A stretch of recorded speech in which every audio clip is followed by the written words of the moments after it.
ایک قول ہے جناب زہرا کا، وہ قول یہ ہے جناب زہرا کے کہ جب دسترخوان پر بیٹھو تو 12 چیزوں کا دھیان رکھو، یوں کہہ لیجئے 12 چیزیں ضروری ہیں، 12 چیزیں ضروری ہیں، جن میں سے 4 واجب ہیں، 4 مستحب ہیں اور 4 ادب میں شمار ہوتی ہیں۔ جب بھی دسترخوان پہ بیٹھیں تو 12 چیزیں ضروری ہیں، جن میں سے 4 واجب ہیں، 4 مستحب اور 4 ادب ہیں۔ اب یہ 4 واجب کون سے ہیں اس کو تھوڑا سا ہم توضیح دیتے ہیں۔ جناب زہرا فرماتی ہیں جب بھی دسترخوان پہ بیٹھو تو ان 4 چیزوں کا رکھنا ضروری ہے، دھیان رکھنا، ہم اپنے حساب میں کہیں گے یعنی ان چیزوں کا لحاظ رکھنا ضروری ہے۔ ضروری بے معنی اردو ہے کہ انسان یہ واجب فقہی نہیں ہے، کوئی کا مولانا واجب فقہی واجب فقہی نہیں ہے، یہ واجب کہتے ہیں عقلی ہے، ہم کہتے ہیں واجب عقلی، یعنی واجب ہے سمجھانے کے لیے کہ اب جب آپ دسترخوان پہ بیٹھیں سب سے پہلے کیا انہوں نے کہا بسم اللہ پڑھنا واجب ہے، بسم اللہ پڑھنا ویسے مستحب ہے، لیکن یہاں پہ انہوں نے لکھا ہے کہ واجب بے معنی میں نے عرض کیا کہ بے معنی واجب فقہی نہیں ہے، ٹھیک ہے نا۔ اب پہلی چیز ہے بسم اللہ۔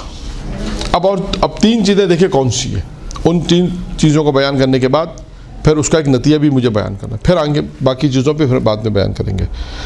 پہلی چیز جناب زہرا نے کہا بسم اللہ آپ نے پڑھا، اس کے بعد ہے جب دسترخوان بیٹھو تو خدا کی معرفت رکھو، یعنی معرفت کیا رکھنی کہ یہ رزق کس نے دیا ہے، روزی کس نے دی ہے، پروردگار۔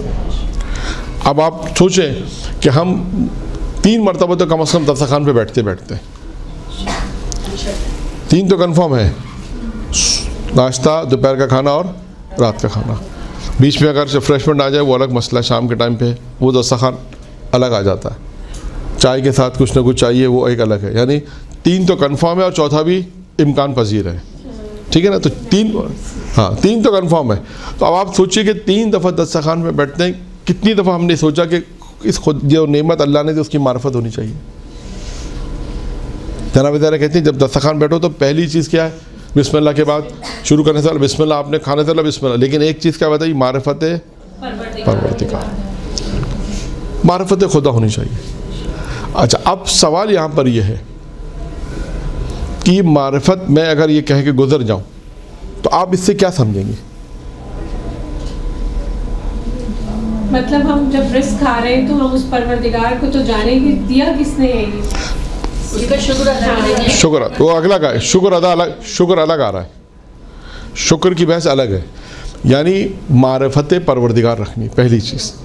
اب اس کو میں سمجھانے کے لیے آپ کیونکہ معرفت کہتے کسے، اور دیکھیں یہ طولانی بحث ہے، لیکن میں ایک واقعے میں اس معرفت کو بیان کرنا چاہتا ہوں، ایک واقعہ، اور اس واقعے میں یہ صرف مختصر یہ کہ یہ معرفت کو ہم اس طرح حاصل کر سکتے ہیں۔ معرفت ہوتی ہے یعنی خدا کی جتنی انسان خدا کی نعمتوں کو دیکھے، پروردگار کی نعمتوں کو دیکھے، اس پہ راضی ہو جائے، سب چیزیں آئیں گی، یعنی معرفت پیدا کرے گا مجھے دینے والا خدا۔ اب آئیے ایک داستان سناتا ہوں، اس داستان اور واقعے میں آپ کو پیغام پورا مل جائے گا کہ معرفت آئے گی کیسے، یہ انسان اس مقام پہ کیسے پہنچا، کیونکہ معرفت تو ایک جملہ ہے۔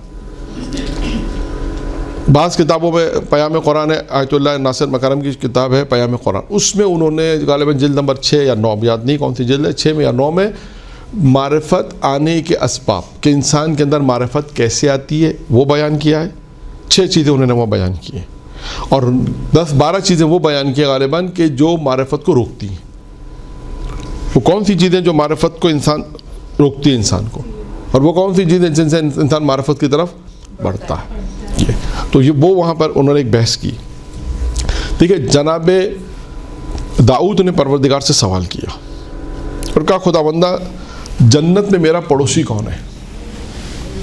کیا سوال پوچھا؟ جنت میں میرا پڑوسی کون ہے؟ تو خدا بند متعال نے کہا جناب داؤد سے کہا شہر سے باہر نکل جاؤ، جو شخص بھی تمہیں پہلا نظر آئے گا وہ جنت میں تمہارا پڑوسی ہے۔ جناب داؤد حکم خدا پر عمل کرتے ہوئے شہر سے باہر گئے۔ کیا دیکھا کہ ایک شخص جو جناب یونس کے والد جناب متا اپنے سر پر لکڑیاں رکھی ہوئی ہیں، انہوں نے اس لکڑیوں کو زمین پہ رکھا، وہ دیکھ رہے ہیں کہ ایک گاہک آیا، اس سے لکڑیاں انہوں نے فروخت کی اور اس کے بعد وہ واپس آ گئے۔ یہ پورا منظر انہوں نے دیکھا۔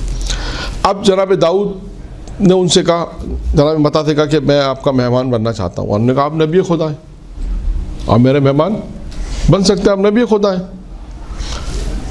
کیوں مہمان بننا چاہتے تھے؟ یہ دیکھنا چاہتے تھے ان کا کون سا عمل ہے کہ جس کی بنا پر یہ جنت میں میرے پڑوسی ہیں. اب آپ کو دو چیزوں پہ غور کرنا ہے کہ انبیاء کا جنت میں اگر انسان پڑوسی بننا چاہے تو کیا عمل کرے.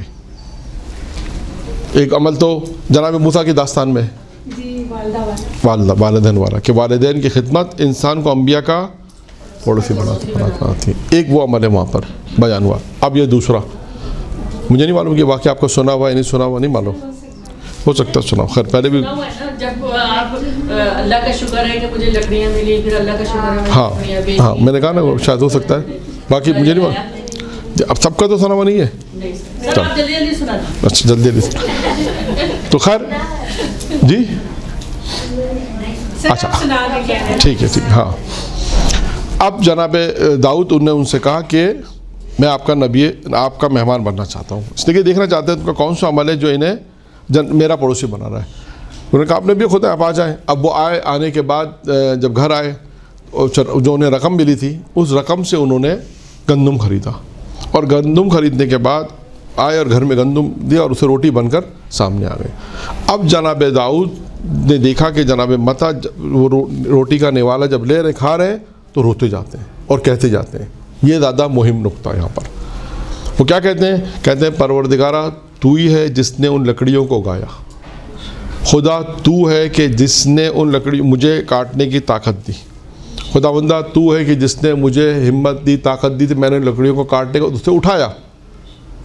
خدا بندہ تو ہے کہ تو نے جو گاہک بھیجا جسے میں نے یہ لکڑیاں فروخت کی. پروردگارہ تو ہے کہ تو نے جس گندم کو اگایا جس کی روٹیاں بن کے میں کھا رہا ہوں. یعنی دیکھیں ایک جملہ ہے معرفت. اگر جناب زہرا نے کیا کہا؟ جب دسترخوان پہ بیٹھو خدا کی معرفت حاصل کرو.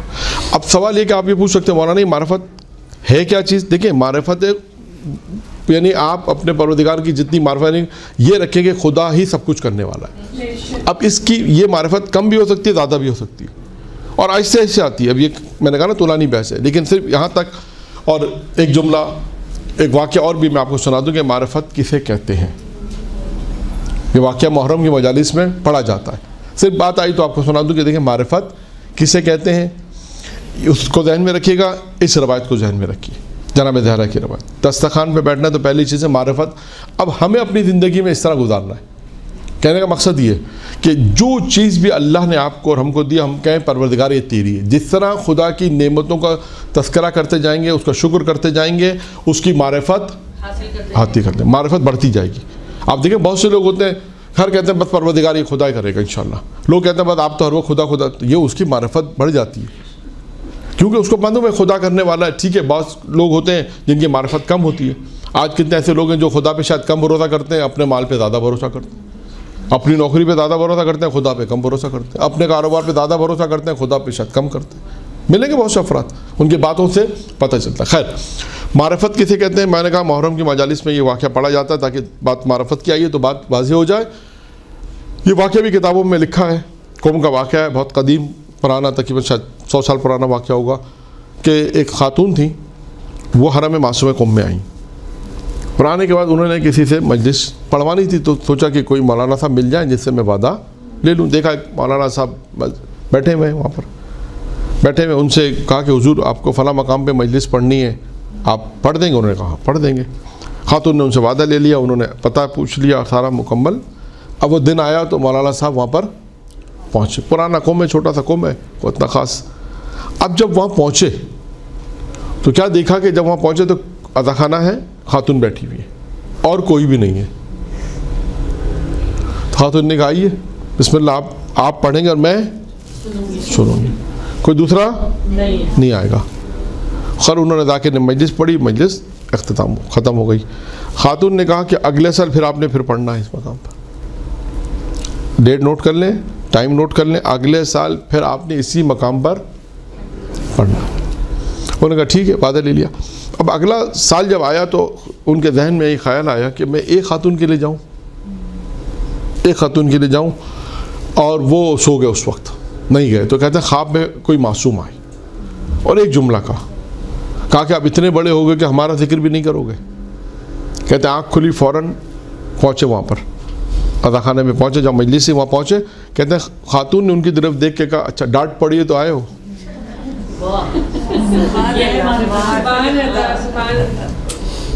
یہ ہے معرفت. تو یہ اب سوال یہ ہے نا, میں آپ کو قصہ سنا دوں, آپ کے ٹھیک ہے مولانا صاحب, سوال یہاں پہ یہ ہے کہ یہ آتی کیسے؟ تو معرفت یہ ہے, معرفت منزل معرفت یہ ایسی آتی جیسے جناب متا کے واقعے میں نے آپ کو سنا جناب داؤد نے. آپ ہر وقت اپنی زندگی میں ہر چیز یہ کہ خدا تیری ہے, میرا کچھ نہیں, بس ہر چیز پروردگار تو نے دی, تو نے مجھے خلق کیا, تو نے مجھے ماں باپ دیے, تو نے مجھے ساری چیزیں دی, آج زندگی اللہ تعالیٰ شکر ہے کہ اچھی زندگی گزار رہے ہیں, ہر چیز پروردگار ہے.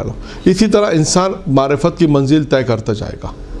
جب یہ ہر وقت خدا ہوگا اس کی زندگی میں تو معرفت خود بخود بڑھتی چلی جائے گی. یہ ہوگی بات معرفت کی. جناب زہرا نے کہا جب دسترخوان پہ بیٹھو تو کیا کرو؟ پہلا بسم اللہ, پھر اللہ کی معرفت. پھر اس کے بعد جناب زہرا نے دوسری چیز کہا کہ خدا سے راضی رہو. رضایت پروردگار پہ انسان راضی رہے کہ خدا جو تو نے دیا میں اس سے راضی ہوں. یعنی یہ خود ایک موضوع ہے, اللہ کی رضا پہ راضی رہنا خود ایک موضوع ہے. اور چوتھا کیا تھا؟ اس نعمتوں کا شکر کرنا, جو اللہ نے نعمت دے دی اس کا شکر ادا کرنا. یہ 4 واجب ہو گئے. اب آئیے اس 4 جو واجب میں نے بیان کیا معرفت میں, میں نے ایک داستان آپ کے سامنے سنا دی.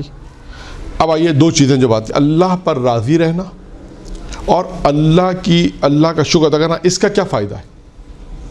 دیکھیے میں نے عرض کیا کہ بہت دفعہ ایسا ہوتا ہے کہ جیسے معرفت کی میں نے مثال دی, اب یہ 2 چیزوں کی میں ایک مثال آپ کو دوں تو آپ کو یہ بات دونوں واضح ہوں گی کہ دیکھیے دنیا میں اگر کوئی اللہ کی رضا پہ راضی رہے تو کیا ہوتا ہے, اللہ کا شکر ادا کرے تو اسے دنیا میں کیا ملتا ہے. یہ واقعہ لکھا ہے 6 لطیف, کتاب کا نام ہے, اردو شاید ترجمہ ہو گئی ہے, رسول محلاتی کی کتاب ہے 6 لطیف. انہوں نے اس واقعے کو لکھا ہے بہار الانوار کے حوالے سے کہ بہار میں علامہ مجلسی نے اس واقعے کو لکھا جو میں بیان کر لکھا کہ جناب موسیٰ کا زمانہ تھا. جناب موسیٰ نے یہ خیال کیا کہ سب سے زیادہ عبادت کرنے والا کون شخص ہے. یہ خیال کیا اور سوچا کہ سب سے زیادہ عبادت کرنے والا کون ہے. نہیں خود ہی کہاں سے. جناب موسیٰ نے اپنی رائے میں جو عوام تھی ان میں تحقیق کی کہ جیسے ہوتا ہے بعض اوقات کہ بادشاہ جو ہوتا ہے, یہ تو خیر نبی تھے, بادشاہ بھی ہوتا ہے کبھی کبھی اپنا لباس بدل کر شہر میں نکل جاتا ہے. اور اس میں وہ واقعہ بھی آپ نے سنا جگہ بات سے بات یاد آ گئی کہ لالچ, حرص اور لالچ کے اوپر کس کا واقعہ ہے یاد ہے آپ لوگوں کو؟ حجاج ابن یوسف والا واقعہ یاد ہے؟ ہاں جو دودھ والا جو واقعہ تھا, ہاں وہ واقعہ وہ بھی اسی میں, وہ بھی سنانا مقصد نہیں ہے, اس میں بھی یہی ہے کہ بادشاہ عام لباس پہن کر آیا اور دیکھنے لگا کہ لوگوں کا رجحان کیا ہے. اسی طرح ایک اور بھی واقعہ ہے, وہ بھی میں آپ کو سناتا ہوں, وہ آپ کو سنا ہوا نہیں ہوگا انشاءاللہ. وہ واقعہ یہ ہے کہ ایک بادشاہ نے جناب موسیٰ سے پہلے میں سنا دوں. دیکھیں یہ ہوتی معرفت, یہ معرفت میں بھی آئے گا, یہ ہوتی معرفت میں بھی اس کو پیش کر سکتے ہیں کہ ایک بادشاہ نے یہ فیصلہ کیا کہ میں اپنی رائے کو دیکھوں کہ کیا صورتحال ہے. اور یہ قانون یہ اعلان کیا کہ جو جھوٹ بولے گا اسے 5 دینار فائن ہے. جو جھوٹ بولے گا اسے 5 دینار فائن جرمانہ دینا پڑے گا. بادشاہ یہ کہہ کر شہر کی طرف چل پڑا اور اپنے وزیر کے ساتھ جاتا رہا اور ایک کاروبار یعنی ایک تاجر تھا, اس کے بعد جا کے بیٹھ گیا. تاجر کو بھی نہیں معلوم ہے بادشاہ ہے, اتنا پتہ ہے کہ ایک اعلان ہوا ہے, لیکن یہ نہیں معلوم کہ بادشاہ, وہ تو خود چیک کرنا چاہ رہا تھا لوگ کتنا سچ بولتے ہیں کتنا جھوٹ بولتے ہیں. تو اس نے پوچھا, بادشاہ نے پوچھا تمہاری عمر کتنی ہے؟ اس نے کہا 20 سال. اس نے کہا اچھا 20 سال کا آدمی ایسا کیسے ہو سکتا ہے؟ خیر کچھ کہا نہیں. اچھا بتاؤ تمہاری اولادیں کتنی ہیں؟ اس نے کہا 1. اچھا. اس نے کہا تمہارا سرمایہ کتنا ہے, کتنی پراپرٹی, کتنا مال ہے؟ اس نے کہا 70,000 دینار. کہا ٹھیک ہے. اب بادشاہ یہ 3 سوالات کے جواب لے کر آئے. کون کون سے 3 سوال تھے؟ تمہاری عمر کتنی ہے, تمہاری اولاد کتنی ہے, تمہارا سرمایہ کتنا ہے. اس نے عمر میں کیا کہا؟ 20 سال. درود پڑھے محمد علیہ.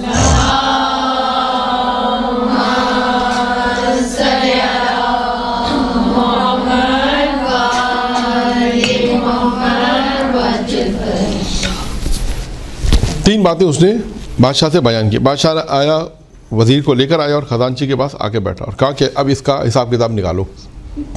کہ اس زمانے میں ایسا ہوتا تھا, کیونکہ چھوٹے شہر ہوتے تھے, سب کا جسے کہتے ہیں سب کا بائی ڈیٹا ان کے پاس ہوتا تھا کہ کون آدمی کیا کام کر رہا ہے, کس کی مردم شماری کے اعتبار سے ہوتا ہے نا, جیسے پتہ چلتا ہے گھر میں کتنے فرد ہیں, پتہ چل جاتا ہے فوراً ریکارڈ سے. کہ اس کا ریکارڈ نکالو. اب اس کا ریکارڈ نکالا تو ریکارڈ میں دیکھا اس کی عمر تو 70 سال تھی. دیکھا 20 سال کہ ایک جھوٹ بولا. کہ دوسری اولاد اس کی تو 4 اولادیں لکھی ہیں, کہا ایک ہے, یہ جھوٹ بولا. تیسرا سرمایہ, کہ یہ تو پیسے والا ہے, لاکھوں دینار ہے اس کے پاس, تو پیسے والا سرمایہ سیٹ ہے, مثلا پیسے والا ہے. اس نے کہا میرے پاس 70 دینار ہے.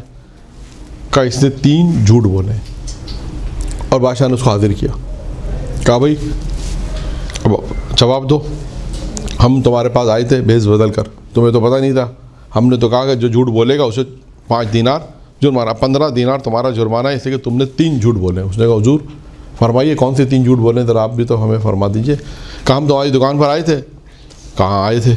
کہ ہم نے پوچھا کہ تمہاری عمر کتنی ہے, تم نے کہا 20 سال, تمہاری عمر تو یہاں 70 سال لکھی ہے, تم نے تو 20 سال کے. کہا حضور 70 سال تو ضائع ہو گئی, جو 20 سال کام کیا نیکی کے وہی سے بتا رہا ہوں, وہی عمر ہے. 50 سال جو ضائع ہو گئی, اب جو ہوش آیا وہ تو گزر چکی تھی. جب 20 سال ہی زندگی نیک کاموں میں گزاری ہے, 20 سال سے میں یہ کام کر رہا ہوں, تو وہ 50 سال والی زندگی تو کسی کام کی نہیں, میرے اس کا کیا ملے گا مجھے. یہ 20 سال ہی جو میرے زندگی کے, یہی میں نے کہا یہی 20 سال نیکیاں ہیں, یہی شمار کروں گا میں بھی, 50 سال کا کیا شمار کروں گا. کہا کہ تم نے, کہا اچھا, کہا تمہاری تو 4 اولاد ہیں, تم نے ایک. کہا حضور 3 نالائق ہیں, ایک کام کیے ہیں. تو جو کام کی اولاد ہے جو صحیح ہے اسی کو شمار کروں گا میں, کہ ایک اولاد میری ہے صحیح اولاد ہے, اسی کو کہوں گا یہ اولاد ہے, باقی 3 تو نکمی ہے, کیا کہوں گا اسے, میں یہی کہوں گا. کہا اچھا. کہا تم نے کہا کہ تمہارا سرمایہ تو بہت سارا ہے, تم نے کہا 70,000 دینار. کہا حضور 70,000 دینار سے ایک مسجد بنوائیے, وہی میرا سرمایہ ہے, وہی میرا سرمایہ. باقی سرمایہ تو سرمایہ نہیں ہے, تو کاروبار میں وہی ایسا نیک نیکی ہے جو 70,000 دینار ہے, وہی مرنے کے بعد مجھے وہی زیادہ کام آئے گی. لہٰذا میں نے کہا اس لیے 70,000 دینار میرا سرمایہ. اب بادشاہ نے کہا کہ تم نے 3 جھوٹ نہیں بولے بلکہ 3 زبردست باتیں کہی ہیں, زیادہ اس پہ جرمانہ نہیں کیا, اور ہماری گفتگو بھی معرفت کی تھی. دیکھیں اب یہاں پر اگر ہم جائیں تو اپنی گفتگو بھی اس میں ایڈجسٹ کر سکتے ہیں کہ یہ بھی ایک معرفت تھی اس آدمی کی, یہ بھی ایک معرفت رکھنا, کہ خود ہی یہ ایک معرفت رکھنا اس بات کی کہ میری اپنی زندگی کتنی ضائع ہوگی اور کتنی کام کی. خود یہ معرفت رکھنا کہ جو نیک کام میں نے کہا یہی اللہ تعالیٰ کی بارگاہ میں قابل قبول ہے, جو مسجد بنائی ہے یہ قابل قبول ہوگی, باقی چیز تو قابل قبول نہیں ہے. باقی کا معلوم نہیں, انشاءاللہ سب قابل قبول ہوں گے, لیکن مسجد بنائی اس کا انشاءاللہ خلوص سے اخلاص سے, اس کا کنفرم ہے کہ اس کا اللہ مجھے ثواب دے گا, تو یہ میرا سرمایہ. اسی طرح اولاد کے لیے بھی اس نے جواب دیا. تو خیر یہ معرفت کی بات ہو گئی. تو اب جناب موسیٰ کا قصہ بیان ہو رہا تھا. جناب موسیٰ نے یہ خیال کیا کہ میں یہ دیکھوں کہ سب سے زیادہ عبادت کرنے والا کون ہے اپنی رائے میں عوام کے اندر, اور لہٰذا جناب موسیٰ لباس تبدیل کر کے چلے شہر کی طرف. دیکھا کہ معلوم کسی سے پوچھا, اس نے کہا فلاں شخص سے بچا, وہ سب سے زیادہ عبادت کرنے والا ہے. اچھا جناب موسیٰ گئے اس کے پاس, سارا دن دیکھا وہ تو عبادت کر رہا ہے, سارا دن دیکھا وہ عبادت میں مشغول ہے, اور شام کے وقت اس نے ایک درخت ہلایا تو 2 انار گرے, 2 انار گرے. تو اس نے جناب موسیٰ سے کہا کہ تم یقیناً صالح بندے ہو, میں کئی سالوں سے ادھر عبادت کر رہا ہوں, اور جب بھی درخت ہلاتا ہوں 1 انار گرتا ہے میرے روزی کے لیے, کھانے کے لیے, یہاں آج 2 گرے, اس کا مطلب ہے تم صالح اور نیک ہو. اس نے کہا میں, اب دیکھیں نہیں کہا کہ میں نبی موسیٰ ہوں, نہیں کہا, اس کا میں اینڈ میں اس کا جواب دوں گا, اس کو جو نتیجہ نکالیں گے ایک اور نتیجہ بھی نکالیں گے اس واقعے سے. کہا میں نہیں ہوں, یہ نہیں کہا میں نبی موسیٰ ہوں, کہا میں موسیٰ کی سرزمین سے آیا ہوں. کہا کہ اچھا. جانا موسیٰ نے اس کی عبادت دیکھ لی, سارا دن وہ عبادت کرتا تھا. کہا بتاؤ تم سے کوئی زیادہ عبادت کرنے والا ہے, کبھی فلاں شہر میں جاؤ آپ کو ملے گا. جانا موسیٰ فلاں شہر میں پہنچ گئے, اس کے بعد پہنچے, دیکھا اس کو بھی سارا دن وہ بھی عبادت کر رہا ہے, اور اس کے بعد بھی جو ہے وہ 2 روٹی جو روٹی ہوتی تھی وہ آتی تھی اور پانی آتا تھا. اس دن روٹی 2 آئی, جو جس نے لانی تھی 2 روٹی لے کر آیا, پانی لے کر آیا, زیادہ پانی آیا. جناب موسیٰ نے کہا کہ بھائی, اس نے بھی کہا موسیٰ سے کہ تم کوئی نیک آدمی ہو, صالح ہو, تو اس نے کہا نہیں میں جناب جو وہ موسیٰ ابن عمران کی زمین سے آیا ہوں. کہا اچھا. پھر جناب موسیٰ نے اس سے پوچھا, 2 کی عبادت تو دیکھ لی, تیسرے سے پوچھا بتاؤ تم, اس سے پوچھا کہ تم میں کوئی ہے تم سے زیادہ کوئی عبادت گزار ہے. اس نے کہا فلاں شہر میں جاؤ, حداد ایک شخص کا نام لکھا, فلاں شہر میں ایک شخص ہے وہ بہت عبادت گزار ہے. اچھا اب جناب موسیٰ وہاں بھی پہنچ گئے, کیونکہ دیکھنا چاہتے تھے کہ عبادت گزار کون؟ جناب موسیٰ وہاں بھی گئے اور وہاں دیکھا کہ اچھا وہ دیکھا کہ وہ خاص عبادت نہیں کر رہا، صرف ذکر خدا زیادہ کر رہا ہے اور اپنے کام میں مشغول ہے. وہ کھیتی باڑی کرتا تھا، زراعت کا کام کرتا تھا، اپنے کام میں مشغول، لیکن ذکر پروردگار زیادہ. اور نماز کا وقت ہوا تو نماز پڑھی، جو نماز کا وقت ہوا نماز پڑھتا تھا، ذکر خدا کرتا، اپنا کام کرتا تھا. اور شام میں بھی یہی ہوا، جو اس نے زراعت کی، جو اس کو نفع ہوتا تھا اس وقت، جتنا کام میں برکت ہوتی تھی، جتنا کام ہوتا تھا اس کے کام میں ڈبل برکت ہوئی. جو اس کی زراعت تھی وہ زیادہ ہوئی. تو اس نے پھر جناب موسیٰ سے کہا آپ کوئی نیک آدمی ہو، کچھ صالح ہو، میں روز یہاں کام کرتا ہوں، اتنا نہیں مال مجھے نفع ہوتا جتنا آج زیادہ نفع ہوا ہے. جتنا روز زراعت کرتا ہوں ایک منافع ہوتا ہے زراعت میں، جتنا روز نکلتا ہے، جتنا روز پروفٹ ہوتا ہے آج زیادہ پروفٹ ہو. اس کا مطلب آپ کوئی نیک ہو. اس نے کہا نہیں. جناب موسیٰ نے کہا میں جو ہے وہ موسیٰ ابن عمران کی زمین سے آیا ہوں. انہیں یہ جواب دیا. پھر جناب موسیٰ مسکرانے لگے. تو اس نے پوچھا مسکرا کیوں رہے ہو، کیا وجہ مسکرانے کی؟ دیکھا مسکرانے کی وجہ ہے کہ عجیب تعجب ہے کہ دو شخص جو سارا دن عبادت کرتے تھے ان کو میں نے عبادت میں دیکھا. انہوں نے کہا کہ ہم سے زیادہ عبادت گزار تمہاری طرف بھیجا. کہا تم تو عبادت ہی کم کرتے ہو، صرف ذکر خدا کرتے ہو. تو اس میں تعجب مجھے مسکراہٹ ہوئی کہ اس نے تمہارے پاس کیوں بھیجا. اب سنیے اس شخص نے کیا کہا. جواب اس شخص نے کہا کہ حضور میں غلام ہوں، میں اگر یہ زراعت کا کام نہ کروں تو میں اپنے مالک کو نقصان پہنچاؤں گا. اگر میں عبادت کرنے بیٹھ جاؤں، سارا دن عبادت کروں تو کیا ہوگا، میں اپنے مالک کو نقصان پہنچاؤں گا. تو کہا میں اپنے مالک کو نقصان پہنچانا نہیں چاہتا ہوں. کہا جو بھی سارا دن میں زراعت کام کرتا ہوں اس اپنے کام کے 3 حصے کرتا ہوں. دیکھیے جواب دیکھیے غور سنیے. 3 حصے کرتا ہوں. ایک حصہ میں صدقہ کرتا ہوں، ایک حصہ میں اپنے مالک کو دیتا ہوں، اور ایک حصہ میں اپنے بیوی بچوں کے لیے، اہل و عیال کے لیے حصہ نکالتا ہوں. اور اس وقت اس نے اسی جو اپنا حصہ تھا وہ مال بیچا اور بیچ کے جناب موسیٰ کے لیے کھانے کا انتظام کیا. تو اب جناب موسیٰ کو جب اسے 3 باتیں اس نے کہا باقی کچھ. جناب موسیٰ نے کہا میں نے دیکھا کہ تم 2 کام دیکھے، ایک ذکر پروردگار زیادہ کرتے تھے اور وقت پر نماز پڑھتے تھے. یہ 2 کام تھے، باقی تو اتنی عبادت نہیں تھی. پھر اسے جواب میں کہا اگر میں زیادہ عبادت کروں گا تو میں کام نہیں کر سکتا، تو لہٰذا میرے لیے کام کرنا زیادہ ضروری تھا. اس لیے میں کام کو ترجیح دیتا تھا اور اس تمام ٹائم میں، تمام صورت میں ذکر خدا کرتا تھا اور نماز اول وقت میں پڑھتا تھا. جاؤ اب سنیے اس نے کیا کہا. اس نے جناب موسیٰ سے کہا کہاں جانا چاہتے ہو؟ کہا میں موسیٰ ابن عمران کی سرزمین سے وہیں جانا چاہتا ہوں. کہا اچھا. کہتا ہے اس نے ایک ابر بادل کے ٹکڑے سے کہا، بادل کے ٹکڑا وہاں سے گزارا تھا. کہا بھائی کہاں جا رہے ہو، کہاں جا رہے ہو؟ کہا کہ میں فلاں زمین پہ جا رہا ہوں. کہا ٹھیک ہے جاؤ، ہمیں تو ایسا وہ ٹکڑا چاہیے جو اس کو چھوڑ دے اس کی سرزمین پر. کہتے ہیں دوسرے بادل سے بھی پوچھا، ٹکڑے سے، ابر سے، اس نے بھی یہ جواب دیا. تیسرے نے کہا کہ ہاں میں جو ہے موسیٰ ابن عمران کی سرزمین پہ جا رہا ہوں. تو اس شخص نے کہا اس بادل کے ٹکڑے سے اس شخص کو لے جاؤ، یعنی جناب موسیٰ کو اس کی سرزمین پہ جا کے چھوڑ دو. اب آپ دیکھیے گا جناب موسیٰ اپنے شہر میں پہنچ گئے. اب جناب موسیٰ کے ذہن میں ایک سوال تو ہے. آپ سوچیں ایک عام آدمی کیسے بادل کے ٹکڑے سے بات کر سکتا ہے؟ لیکن جناب موسیٰ کے ذہن میں سوال آئے پروردگارہ یہ شخص کے پاس کیا خصوصیت تھی؟ یہ دیکھیں اب اس میں اس کے پاس کیا خصوصیت تھی کہ جس کی بنا پر یہ بادل سے گفتگو کی اور اس نے کہا کہ فلاں مقام پر مجھے پہنچا دو. اب جناب موسیٰ نے خدا سے جب سوال کیا، اب دیکھیں خدا نے کیا جواب دیا. وہ خدا کا جو جواب ہے وہ ہمارے ان صفات جو جناب زہرا نے بیان کی اس سے متصل جوابات ہیں. اس لیے اس واقعے کو میں نے بیان کیا خاص. اچھا اس واقعے میں بات یہاں پہ ختم ہو گئی. اب آپ دیکھیں اس واقعے میں ایک چیز جو ایک پیغام اور بھی اس واقعے میں. کون سا پیغام ہے؟ انکساری اور تواضع کا پیغام ہے. نہیں کہا میں موسیٰ نبی ہوں، اللہ کا طرف سے پیغام نہیں، اپنے آپ کو اظہار نہیں کیا، بلکہ کہا کہ میں موسیٰ کی سرزمین سے آیا ہوں بس. یعنی اظہار اپنے آپ کو جیسا آج ہوتا ہے نا کہ میں کون ہوں، آپ مجھے جانتے ہیں میں کون ہوں. سب سے پہلے انسان اپنا تعارف کراتا ہے. تو لہٰذا اب آپ دیکھیں کہ یہ جو چیز بیان کی جاتی ہے اب انکساری تواضع. کبھی یہ نہیں کہ میں کون ہوں، بولا انکساری تواضع سے کوئی ایسا جملہ کہیں کہ جس سے آپ کی جواب بھی ہو جائے اور اسے تسلی بھی ہو جائے. اسے کہتے ہیں انکساری تواضع. جناب موسیٰ نے اس واقعے میں ایک پیغام تو یہ جو سیرت موسیٰ میں اس واقعے سے ہمیں نظر آتا ہے. اب جناب موسیٰ نے جب خدا سے سوال کیا، خدا نے کیا جواب دیا؟ خدا نے جواب کیا دیا؟ خدا نے کہا موسیٰ سنو، 3 صفتیں اس شخص کے اندر ہیں. 3 صفتیں اس شخص کے اندر ہے. پہلی یہ کہ جب ہماری طرف سے اس پہ مصیبت آتی ہے، جب بلا آتی ہے تو اس پہ صبر کرتا ہے. ایک صفت. 2 یہ ہماری رضا سے راضی رہتا ہے، ہماری قضا پر راضی. جو ہم نے اس کی قسمت میں لکھ دیا ہے یا جو اس کے ساتھ زندگی کے واقعات پیش آتے ہیں ہماری رضا پہ راضی رہتا ہے. تیسرا ہماری نعمتیں جب اسے ملتی ہیں تو شکر ادا کرتا ہے. 3 صفتیں اس شخص کے اندر ہیں. 3 صفتیں اس شخص کے اندر ہیں. کون کہہ رہا ہے؟ خدا کہہ رہا ہے. کس سے کہہ رہا ہے؟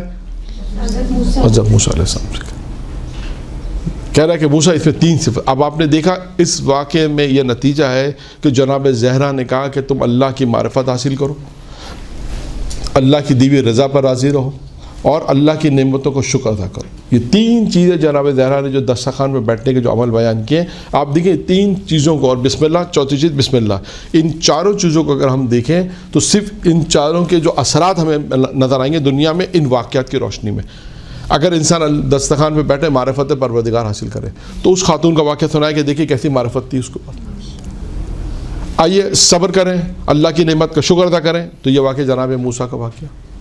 معرفت کے لیے میں نے آپ کو پہلا والا قصہ جناب داؤد والا قصہ سنایا, اور اس شخص کا کہ جس سے اتنی تو معرفت تھی کہ میرے 50 سال ضائع ہو گئے, 20 سال ہیں, اتنی تو معرفت تھی کہ 70 سال ہے, اتنی تو معرفت تھی کہ اس میں ایک بچہ میرا صحیح ہے, باقی سارے نہ لائے گئے. یہ خود معرفت ہونا. تو خیر, تو یہ 4 جو صرف اب جو باتیں صرف جو جناب زہرا صلی اللہ علیہ کی جو اقوال میں ہے کہ 4 چیزیں واجب ہیں, ان 4 چیزوں کے لیے یہ میں نے آپ کے سامنے مختصر طور پہ اس کو بیان کیا کہ دیکھیں معرفت کیا ہے اور معرفت سے کیا مراد ہے. انسان کوشش کرے ہر چیز پروردگار, بس ہر چیز خدا. پھر آپ دیکھیے گا کہ زندگی میں جب انسان کی زندگی میں اللہ کیسے آئے گا, اللہ اس طرح آئے گا کہ پروردگار تو نے دیا ہے, خدا بندہ تو نے دیا ہے. کبھی یہ نہ کہ کام میں نے کیا, یہ کام میرا ہے, نہیں, ہر چیز کا خدا تو نے زندگی دی, کام تو نے پیسہ دیا, تو نے مکان دیا, تو نے عزت دی, تو نے شہرت دی, تو نے علم دیا, تو نے توفیق دی کہ ہم کام کر رہے ہیں, تو نے توفیق دی کہ دین کی خدمت کر رہے ہیں, تو نے اس قابل سمجھا ہمیں کہ ہم دین کی خدمت کر رہیں. زائرین زیارت پہ جائیں تو کہیں پروردگارہ خدا کا شکر ہے تو نے ان اپنے اولیاء کی زیارت کرائی. معصومین سے کہیں کہ آپ کا شکر ہے کہ آپ نے ہمیں اس لائق سمجھا کہ آپ نے ہم کو اپنی زیارت کے لیے بلایا. یعنی یہاں پر اس طرح کے جملے, یعنی انکساری بھی ہو, تواضع بھی ہو, اور معرفت پروردگار بھی انسان اسی طرح حاصل کرے گا جب تک وہ ہر چیز میں خدا نہیں لے کر آئے گا. آپ سیرت جناب زہرا کو دیکھیں, تو ہمارا موضوع فاطمیہ ہے نا, جب فاطمیہ کے اندر آپ جناب زہرا کی سیرت کو دیکھیں کہ خدا کا شکر بھی آپ کو کون سی چیزیں جو جناب زہرا کی سیرت میں آپ کو نہیں ملے گی. معرفت پروردگار, شکر خدا, نعمتوں مصیبتوں پہ صبر کرنا, یہ ساری چیزیں آپ کو جناب زندگی ملیں گی. ایثار, مال کا اللہ کی راہ میں مال کا خرچ کرنا, انفاق کرنا, اور کیسے حالت میں انفاق کرنا, کیسے حالت میں بھی آپ جانتے ہیں. یعنی آپ سوچیں وہ انفاق کی بات آئی ہے ابھی وہ بھی, اور سر اپنی شادی کا جو ہے ہاں سائد کو دے دیں. آپ سوچیں کہ یہ کس موقع پر کیا چیز دینی ہے. اور پیغمبر نے جب سوال کیا تھا کہ تمہارے لیے خاص شادی کا جوڑا رکھا ہے, اور جب دوسرے دن جناب زہرا کو دیکھا کہ انہوں نے زیب تن نہیں کیا تو پوچھا تھا ان سے, تو انہوں نے کیا کہا, بابا یہ تو میں نے آپ کی سیرت پہ عمل کیا. جواب بھی یہ دیا تھا, جواب بھی یہ کہ روایت میں یہ بھی کہ بابا میں نے تو آپ کی سیرت پہ عمل کیا. کا ایک سائل آیا تھا, اس نے مجھ سے سوال کیا, اس پر کچھ نہیں تھا تو میں نے اپنا لباس رائے خدا میں دے دیا. اور اس کے بعد آپ کے پاس بھی تو ایک سائل آیا تھا, اور آپ کے بعد بھی جب لباس نہیں تھا اس نے سوال کیا تو آپ نے بھی تو اپنا پہران اتار کر اسے دیا تھا. تو میں نے تو آپ کی سیرت پہ عمل کیا. یعنی اگر آپ دیکھیں جناب زہرا کی زندگی کو تو اب پریکٹیکلی طور پہ اس کو اپنانے میں نہیں کہتا ہوں کہ آسان ہے, لیکن انسان اپنی زندگی میں کوشش کرے. اب آپ میں ایک اور موضوع اس میں اگر چھیڑ دوں, وہی معاشرے کا موضوع ہے, لباس کا موضوع ہے. آج آپ دیکھیں ہمارے ہاں جو لباس سلایا جاتا ہے جو زندگی میں ایک ہی دفعہ پہنا جاتا ہے, شادی کا جوڑا ایک ہی دفعہ پہنا جاتا ہے شاید بعض دفعہ, اور کتنا قیمتی ہوتا ہے, کتنا قیمتی ہوتا ہے, پہنا ایک دفعہ جاتا ہے, اور کتنا قیمتی ہوتا ہے یہ آپ بہتر جانتے ہیں. کوئی کہتا ہے 1 لاکھ کا, کوئی کہتا ہے 1.5 لاکھ کا, کوئی کہتا ہے 2 لاکھ کا, کوئی کہتا ہے 3 لاکھ کا, کوئی کہتا ہے نہیں معلوم اس سے بھی اوپر شاید قیمت جاتی ہوگی. تو آپ اگر ہم لوگ جناب زہرا سلام اللہ علیہ کی سیرت پہ عمل کر رہے ہیں تو کم سے کم معاشرے کے حساب سے اپنا جو ٹھیک ہے معاشرے کے اعتبار سے انسان اتنا تو کرے کہ ہم اس طرح اپنی زندگی کو بسر کریں کہ سیدہ خوش ہو جائے. اس کو بہت آسان جملے میں کہتا ہوں. اگر کوئی مثال کے طور پہ فرض کر لیں معاشرہ ہمارا 1 لاکھ کا کہتا ہے, کہ ایک اسٹینڈرڈ آپ کا کہ بھائی 1 لاکھ کا ہونا چاہیے، مثلا فرض کر لیتے ہیں، آپ کیا کریں 30,000 کا پہنیں گے تو مولانا عزت آبرو ہماری چلی جائے گی، ہو سکتا ہے، لیکن آپ کم سے فرض کرنے میں مثال دے رہا ہوں 70,000 والا ایسا ہے کہ جو آپ کے اسٹینڈرڈ کو رکھتا ہے تو 70,000 والا انسان. اب یہ آپ کے یہ انسان کی اپنی ایک زندگی کے اعتبار سے اور جناب زہرا کی سیرت کے اعتبار سے، یہ اسے خود دیکھنا ہے کہ میں جناب زہرا کی سیرت کے اعتبار سے اسے کتنا عمل کر سکتے ہوں، یعنی جتنا کم سے کم ہو، یہ کہہ سکتے ہیں اسراف نہ ہو. یہ بھی ہے کہ اسراف نہ ہو، کم سے کم ہو، تاکہ ہم ان پیسوں کی ہو سکتا ہے کسی اور کی مدد بھی کر دیں. یہ بھی ہے کہ جتنا ہم شادی بیاہ پہ خرچہ زیادہ کریں، اور جتنا خرچہ کرنے کو تو انسان بہت زیادہ خرچہ کر سکتا. آپ دیکھیں ان ایام میں جناب زہرا کی سیرت پہ کتنے لوگوں نے گفتگو کی، درسوں میں، مجلسوں میں. اس وقت میرا خیال ہے کئی لوگوں نے گفتگو کیا، اور اس میں شادی کا بھی ایک موضوع، اہم موضوع آیا ہوگا. اور اس موضوع میں بھی اگر آپ جہیز کی بات کریں تو وہ بھی ایک جہیز تھا جو کتابوں میں لکھا ہے، لیکن کتابوں میں لکھا ہے ماشاءاللہ، اور وہ پریکٹیکلی جناب زہرا نے کیا. لیکن ہم یہ نہیں کہتے، کوئی یہ نہیں کہے گا کہ آپ ٹھیک ہے اتنا کریں، نہیں، آپ ٹھیک ہے ایک معاشرہ ہے، زندگی ہے، لیکن اتنا تو کریں کہ اسراف نہ ہو، اتنا کریں کہ اعتدال میں ہو، تاکہ کم سے کم اگر فرض کریں ایک آدمی کا اسٹینڈرڈ 1 لاکھ بھی ہے، اگر وہ 70,000 کا بھی بنتا ہے تو اس میں کوئی حرج نہیں ہے.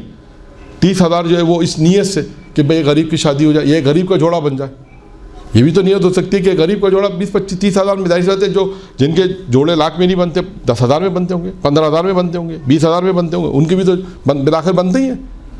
تو جناب زہرا سلام اللہ کی سیرت یہی ہے کہ جتنا ہم پڑھیں اور اس سے زیادہ یہ دعا کریں خداوند متعال سے اور توسل جناب زہرا سے کہ اس پہ ہمیں عمل کرنے کی توفیق عنایت فرمائے، تاکہ ہم اپنی پریکٹیکل زندگی میں دیکھیں کہ آیا ہم اس سیرت پہ جا رہے ہیں یا نہیں جا رہے. یہ صرف درس ہو رہا ہے، مولانا نے درس دے دیا، ہم نے درس سن لیا، درس لکھ لیا، اس کے بعد گھر جا کے کتاب بند رکھ دیا الماری پہ، بس ٹھیک، اللہ اللہ خیر صلی اللہ، یہ یا نہیں. اس کو لکھنے کے بعد، سننے کے بعد پریکٹیکلی لائف میں اس پہ اپلائی کرنا ہے، کتنا اس پہ اپلائی کیا جا سکتا ہے. خیر جلدی میں مکمل کروں، باقی باتیں بھی اس روایت کو مکمل کر دیں. 4 یہ واجب عمل تھے، اس کو میں نے اس لیے تھوڑا تفصیل سے بیان کیا کہ اس میں گفتگو تھوڑی وسعت تھی. معرفت تھی، اللہ کے رضا پہ راضی رہنا، اللہ کی نعمتوں کا شکر ادا کرنا. معرفت کے واقعات اس لیے بیان کیا کہ معرفت آپ کو اب شاید میرا خیال ہے کچھ پہلے سے بہتر سمجھ میں آ جائے گی کہ معرفت کسے کہتے ہیں اور معرفت کس طرح آتی ہے. بہت سے واقعات، معرفت کے بہت سے واقعات ہیں، میں نے صرف 2 واقعات بیان کیے تاکہ آپ کو معرفت، جو کہ مولانا اگر مجلس میں پڑھیں معرفت، تو آپ کا ذہن فوراً کلک کرے کہ یہ معرفت کیا ہے، اور اس میں کم سے کم اس طرح آئے گی کہ ہر چیز میں آپ اللہ کو لے کر آ جائیں. اس کے بعد دنیا کے اندر اگر ہم اللہ کی نعمتوں کا شکر کرتے ہیں، اللہ کی دی ہوئی نعمت پہ راضی رہتے ہیں، اور اللہ کی طرف سے آنے والی مصیبتوں پہ اگر ہم صبر کرتے ہیں، تو اللہ اس دنیا میں ہمیں کس مقام پر پہنچا دیتا ہے. دیکھیے یہ کمال ہے، یہ اس کو آپ کمال، اگر ہم ایک موضوع رکھیں کمال کی منزل کا بھی ہم موضوع رکھیں کہ کمال کیسے حاصل ہوتا ہے، تو ہم کہہ سکتے ہیں کہ انسان دنیا میں عمل انجام دے گا تو کمال کی منزل تک پہنچے گا. اگر اس سے آپ کمال سمجھتی ہیں کہ ہاں یہ بھی ایک کمال ہے کہ انسان ابر سے، بادل کے ٹکڑے سے گفتگو کرے، تو جب یہ بادل کے ٹکڑے سے گفتگو کرنا ہے کمال ہے، تو پھر یہ کمال کیسے حاصل ہوتا ہے، یہ ایک سوال آئے گا. کمال کیسے حاصل ہوگا؟ اللہ کی نعمتوں کا شکر کرنا. باقی چیزیں بیان ہو گئی. آج مستحبات، 4 عمل مستحب ہے. جناب زہرا ارشاد فرماتے ہیں اس میں پہلا عمل ہے کھانے سے پہلے وضو. کھانے سے پہلے وضو ہے، اور اس کے بعد ہے کھانا بیٹھ کر کھانا چاہیے. کھانا بیٹھ کر کھائیں. 3 انگلیوں سے غذا کا نوالا جو بنتا ہے وہ 3 انگلیوں سے نوالا بنائیں، اور اس کے بعد الٹے پیر کی جانب بیٹھیں. یعنی جب انسان بیٹھتا ہے تو الٹے پیر کی جانب بیٹھے. یہ 4 عمل ہیں جو مستحب ہیں. کھانے سے پہلے وضو ہے، کھانا بیٹھ کے کھائیں، 3 انگلیوں سے نوالا بنائیں، اور الٹے پیر کی جانب بیٹھیں. اب آ جاتے ہیں ادب کھانے کے متعلق جو 4 ادب جناب زہرا نے بیان کی ہیں. ایک جی چوتھا پوائنٹ ہے کہ الٹے پیر کی جانب بیٹھے. میرا خیال ہے جب الٹے پیر پہ جب بیٹھتے ہیں نا، الٹے پیر پہ زور کرتے اس طرح. ٹھیک ہے. اب اس کے بعد ہے 4 ادب جو آپ کے سامنے ہو اسے کھائیں. یہ کیسے ہوتا ہے جو آپ کے سامنے ہو سے کیا مراد ہے؟ جو بھی آپ کے سامنے غذا ہے تو آپ دوسروں کی نہیں، اس میں ہوتا ہے کہ جب یہ آپ جب عموماً یہ مشترکہ جب لوگ کھانا کھاتے ہیں نا، جو تشت میں جیسے کہہ سکتے ہیں تھال میں، تو اپنے سے آپ کے سامنے مراد ہے کہ جو آپ کے سامنے وہ مراد ہے جو آپ کے سامنے. آپ کہیں گے مولانا پوری پلیٹ تمہارے سامنے ہی ہم سب مرضی کھاتے ہیں. یہ نہیں ہے جو آپ کے سامنے ہو, اور اپنی پلیٹ میں بھی ہو سکتا ہے کہ اپنی پلیٹ میں بھی ہو, جو آپ کے سامنے ہو وہ سب پوری پلیٹ آپ کی ہے, ہو سکتا ہے کوئی کھا رہا ہو ساتھ نہیں کھا رہا ہو, لیکن جو آپ کے سامنے ہو اسے کھایا جائے. یہ ادب میں ہے, ادب میں ہے. لقمہ چبا کر, لقمے کو چبا کر کھانا یہ ادب میں آتا ہے. غذا کو اچھی طرح چبائیں یہ بھی ادب میں ہے. لقمہ بنا کر کھائیں, لقمہ چھوٹا, پہلا ہے جو سامنے اسے کھائیں, دوسرا ہے چھوٹا لقمہ بنا کر, دوسرا کیا ہے چھوٹا لقمہ بنا کر, تیسرا ہے کہ غذا کو اچھی طرح چبائیں, اور چوتھا اور آخری یہ کھاتے وقت دوسروں پر نگاہیں نہیں کریں, نہ کریں. دوسروں پر جو نگاہیں وہ کم رکھیں, کم کریں. تو یہ کل جو واجبات تھے, جو میں نے آپ کے سامنے 4 واجبات, 4 مستحبات اور 4 ادب, یہ ایک روایت تھی جو تقریباً آپ سمجھیں کہ 40-45 منٹ میرا خیال ہوئے ہیں. تو 40-45 منٹ میں ایک روایت جناب زہرا سلام اللہ علیہ کی ہم نے منتخب آپ کے سامنے بیان کی, کہ جس میں کھانے کے واجب آداب, مستحبات اور ادب ہم نے بیان کیا. باقی انشاءاللہ جو ہے وہ دوسری گفتگو کریں گے انشاءاللہ تعالیٰ, وہ بات کے جلسے میں. واخر دعوانا الحمدللہ رب العالمین.